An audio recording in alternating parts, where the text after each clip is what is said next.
আমরা আজকে নিরাপদ বাংলাদেশ চাই ইউকে সহ বিভিন্ন মানবাধিকারের সংগঠনের ব্যানারে আমরা এখানে উপস্থিত হয়েছে। বাংলাদেশের ফ্যাসিবাদ আওয়ামী সরকার বাংলাদেশের গণতন্ত্রকে হত্যা করেছিল, সেই গণতন্ত্রকে পুনরুদ্ধারের জন্য নোবেল বিজয়ী ডক্টর ইউনূস আজকে হাল ধরেছেন। প্রজার আমন্ত্রণে দেশে অ্যাওয়ার্ড নেওয়ার জন্য এসেছেন। এটা বাঙালি কমিউনিটি, বাংলাদেশের মানুষের গৌরবের বিষয়।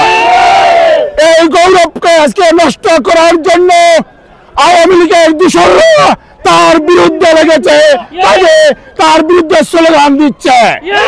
আমরা তাদেরকে হুঁশিয়ারি করে দিতে চাই, বাংলাদেশ থেকে পালিয়ে এসে চুরের মতো এখানে এসে আবার গর্জন দিবেন, সেটা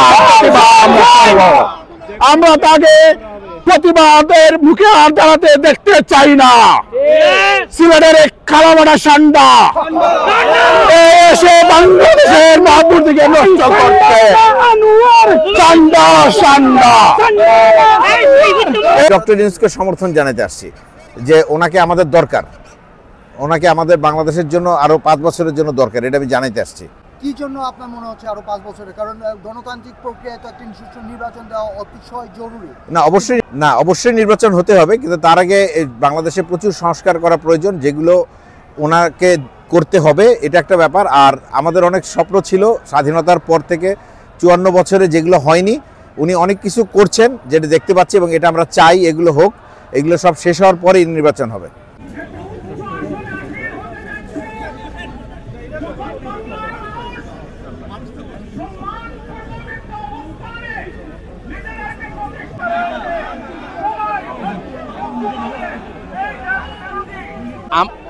আমরা প্রবাসীরা চাচ্ছি ডক্টর মোহাম্মদ ইউনূস আগামী 5 বছর বাংলাদেশে ক্ষমতায় থাকুক এবং দেশকে একটা সুশৃঙ্খল এবং মর্যাদাপূর্ণ জায়গায় নিয়ে আসুক।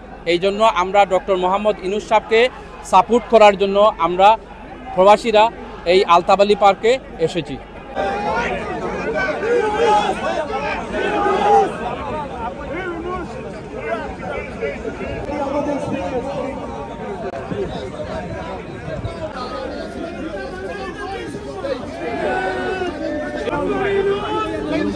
Hello.